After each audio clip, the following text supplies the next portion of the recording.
So where do we think the prices will move? So what determines commodity prices? There are three things which will determine the price of any commodity. Let's say, for example, steel prices.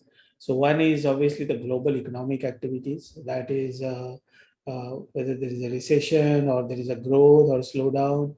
That is one activity. Second, the liquidity, the amount of money which is there in the global system.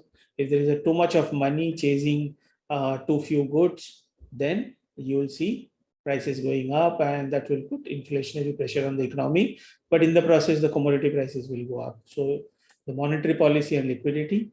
And the third factor is the demand and supply dynamics of that particular commodity, like how the infrastructure is moving, or how the coking coal prices are. Those things will determine, or the iron ore prices, or Chinese tax policy. Those are the factors which will determine how the steel price specifically will move. So the interesting fact is that this last bit, which is the demand supply, actually takes a backseat. It is the macroeconomic and the liquidity which drives the major part of it. Like I'll give you an example. I'm skipping a few slides to come here. See the aluminum prices. 2020, it was here. COVID happened. Prices came down during COVID. And after that, Federal Reserve and every central bank started announcing their low interest rates and quantitative easing. So the prices went up here. Too much of money chasing too few commodities. And from the time the tightening cycle has started, the prices have crashed. So you can see the demand, supply, how much the minings are producing the metals. Those things are taking a back stage. It's primarily the liquidity and the global monetary policy outlook which is driving the price of commodities. So let's come back. So that's what we are trying to say, that these are the very, very important factors which determines, and these are the two factors today we will focus, because this session is on broad-based commodity hedging. So we cannot cover demand and supply dynamics of every metal and other commodities. So we are broadly covering the demand dynamics, which is driven by the global economic activities, and the liquidity. So there, the first and most important story out here is that the inflation is high, and one of the reasons why the inflation is high are the high commodity prices. The inflation is high, the high commodity prices, the freight prices, everything has gone up. The inflation is very high for some time, so high that almost all the central banks are ramping up their interest rates massively. So the interest rates are being ramped up, and that is putting recessionary pressure, the prices of commodities coming down. Now, what is the expectation? Yesterday, the Federal Reserve meeting was there, which is the most important central bank in the world. Why? Because dollar is the currency of the world, and most of the world's wealth are in dollar. So that makes Fed the most important factor. So this is a simple table which compares the probabilities of Fed rate hikes, how it was before the meeting and how it is now after the meeting.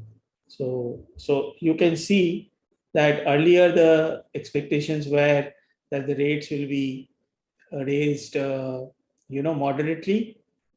I mean, now also it's like moderate increase in the rates, but these probabilities have increased from 39, 38, 37, 32 to 46, 40.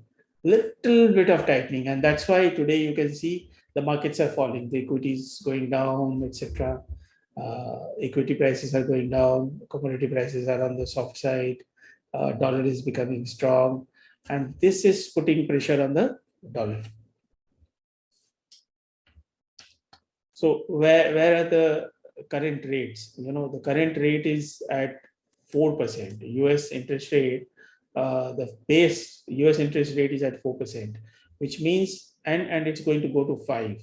So with a 5% interest rate, the recession is very much there. Every company we talk to, there is a recession, the demand is coming down, and that trend is likely to continue for some more time. So that's the key factor at this stage. So aluminum, if you see, we just discussed that the sharp correction has already happened. Similarly, I'm just taking examples of a few metal prices. The copper prices have also come off, and right. So overall, what we are seeing is that there is a recessionary pressure. There is a recession. The demand is softening, and hence commodity prices will possibly move further down from here. We expect prices to move down from here.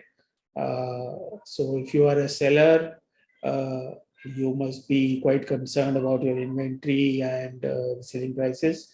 And if you're a buyer, then maybe the bottom is close, so you should look to secure your prices. And after the difficult year which you had when the prices were very high, now it's coming down. But the unfortunate part is that the demand has also come down.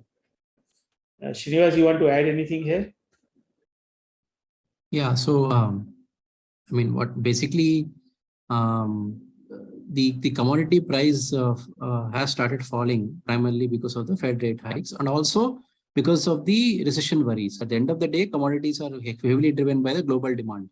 And what has started in 2020 as the sharp rise due to the supply demand mismatch after the lockdowns were all lifted, that cycle ended in 2021 end, right? And that's the and then it started to turn very sharply, primarily because the rate hikes generally induce an economic recession. That is a major worry. And I think other than the, this is not specific to commodities, but globally in general, I think we are also heading towards a scenario where there could be a potential issue in liquidity stress, credit crisis, kind of a scenario can also happen. That scenario is definitely on the horizon. It might not happen immediately, but the probability of that happening is there, like some major bank having a problem, some major government having an issue, and so on. So our view remains that because of the recession worries, I think overall there could be a bit of a bottom even from here, even sliding down probably in the next 6 months, and then stabilizing it there. Because despite whatever Fed is saying, markets are expecting them to stop their rate hikes. It's because it's not that they will want to crash the global economy in such a way that it is very difficult to recover back. So I think there will be a bottom in the next 6 months, but the direction continues to be downwards for most of the commodities, basically, including oil. So steel also, we continue to believe that the prices will remain soft.